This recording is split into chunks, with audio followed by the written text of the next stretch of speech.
Ghost Rider Wolverine, Weapons of Vengeance Omega. It does says issue number 1, but this is just a one-shot. This is by Marvel Comics, and this is the end of the Weapons of Vengeance events. And I covered the first two. I forgot that the third issue was going to be on Wolverine, but I did go back and read it, so I'll just do a really quick recap for you guys. There's this kid named Bram. He has this demon inside of him that's murdering mutants and turning them into weird, gory arts. We have flashbacks of Bram killing people with the help of Ada, his social worker. She basically sets up people for Bram to kill to feed the demon. One of the questions I had was, where the hell is Talia? Well, Talia was introduced in Wolverine. Basically, the reason why she wasn't in the first two event issues was because she was taking care of something in Savannah. But she appears and helps Logan's CIA buddy to decipher what this demon is, like the name of the demon and where it comes from. That happened in Wolverine. Also, Johnny and Wolverine ended up storming Project Hellfire, which is like a CIA base that's studying like demons and the supernatural and trying to harness those powers into weapons. And while there, they ended up getting caught. Wolverine and Johnny both had the Weapon X helmets put onto them.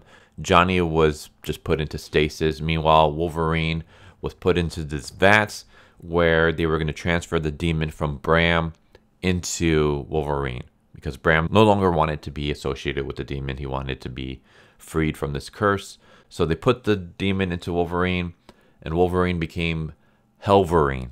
And no, I'm not joking. That's literally what they called him, Helverine. What a stupid effing name. Of all the names you can come up with, Helverine is the one that you choose. God, that's terrible.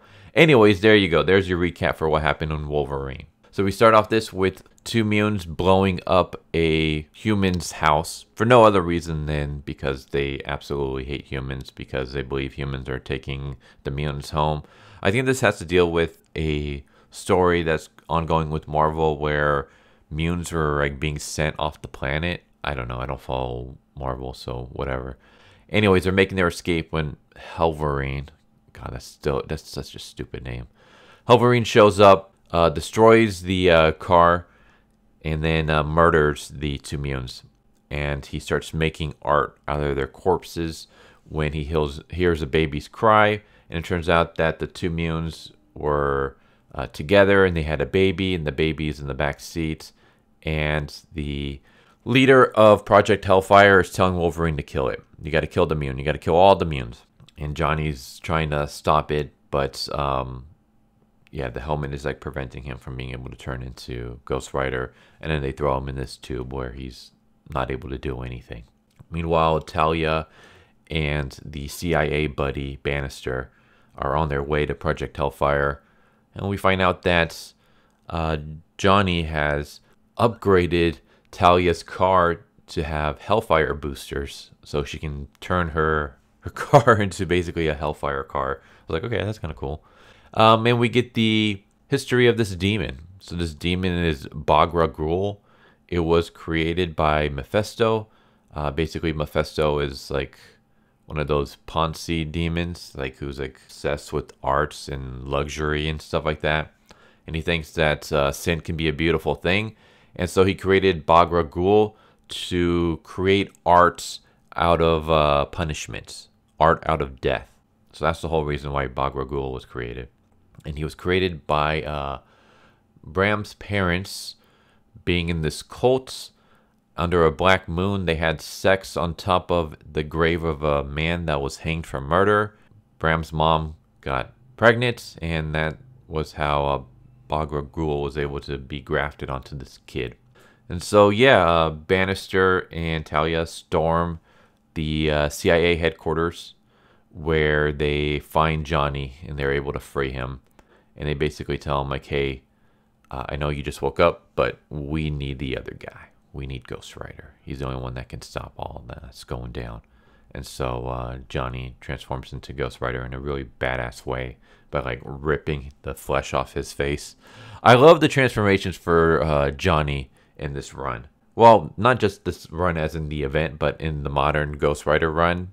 Just all the body horrors of his transformation is just so cool. It's not just like his head lights on fire, but it's like literally like he's ripping him, the Ghost Rider, out of his body to transform. Meanwhile, Bram, who has Bagragul taken out of him, he changes his mind and he wants Bagragul to be put back into him. He wants to be the host again. He realizes that he's empty without the demon in him.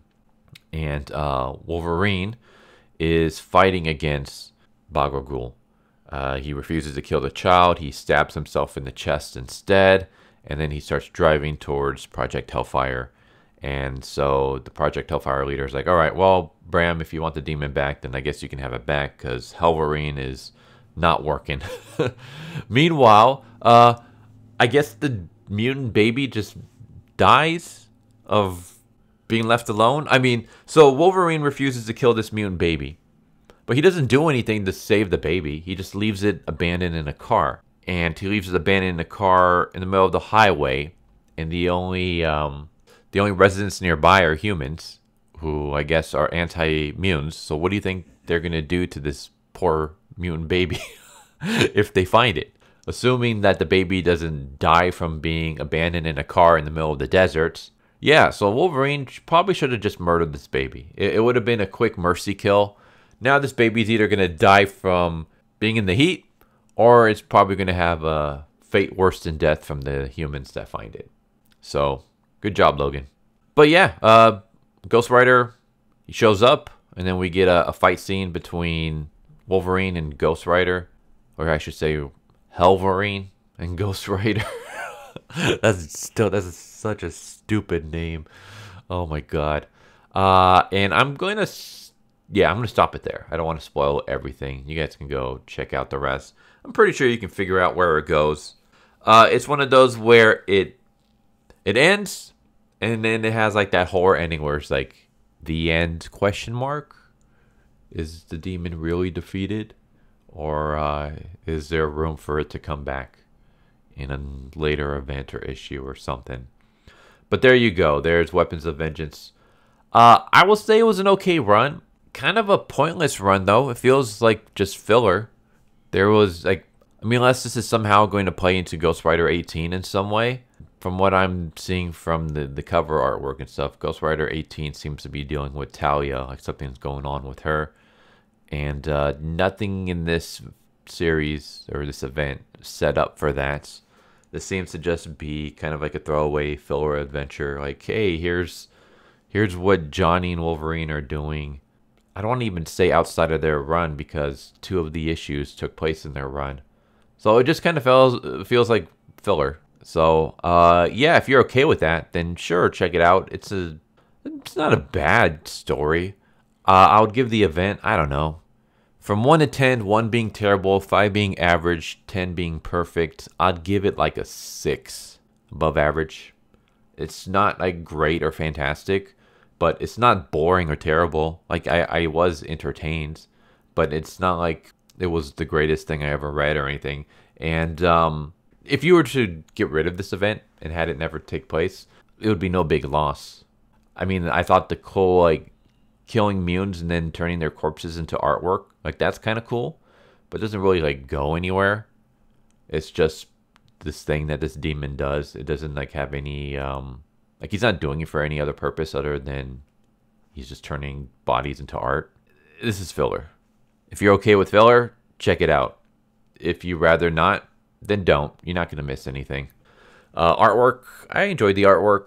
So yeah, I don't know. I don't know what else to say. It was fine. Overall, like I said, a 6 out of 10 for story. Artwork was good. 7 out of 10, I guess, for artwork. It was entertaining, but in the end, it was kind of pointless. It didn't really... It's just filler. So, good filler, but filler nonetheless. There you go. There's the Weapons of Vengeance event run. And there's your review for Ghost Rider Wolverine, Weapons of Vengeance Omega. I hope you enjoyed, and I hope to see you next time. Take care. Later. So what'd you guys think of that video? I hope you guys enjoyed. If you guys haven't already, please subscribe, hit that bell for a notification, leave a like if you enjoyed the video. And if you didn't enjoy the video, thank you for watching it this far, and I hope the next video is more to your liking. Feel free to check out the playlist that you guys see, and I hope to see you guys next time. Later.